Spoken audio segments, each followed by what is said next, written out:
বেইমানরে তুমি যতই সুযোগ দাও না কেন, বেইমান বেইমানি করবেই। আমি সবসময় একটা কথা বলি, যে মানুষরা মনস্থির করে তোমার সাথে চিট করবে, তুমি তারে যতই সুযোগ দাও না কেন, তুমি প্রয়োজন তার ফোন বারবার চেক করো, ফোনের পাসওয়ার্ড নিজের কাছে রাখো, বা সবার সাথে কথা বলা বন্ধ করে দাও, কিংবা তুমি সবসময় তার পাশে থাকো না কেন, সে কোনো না কোনোভাবে তোমার সাথে চিট করবেই। একবার যদি সে কোনোভাবে ধরা খেয়ে যায়, এরপরে বা সে আরো স্মার্টলি চিট করবে যেন তুমি না ধরতে পারো। আর যে মানুষগুলো লয়াল, সে তোমার থেকে 1000 কিলোমিটার দূরে থাকুক না কেন, 1000 মানুষের ভিড়ে থাকুক না কেন, সে সবসময় তোমার কথাই মনে করবে, তোমার কথাই ভাববে।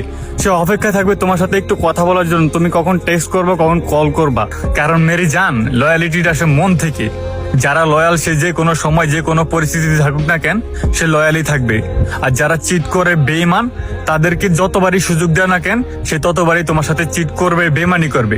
তাই জীবনে চলার ক্ষেত্রে লয়াল আর চিটারের মধ্যে পার্থক্য বোঝাটা খুব বেশি জরুরি।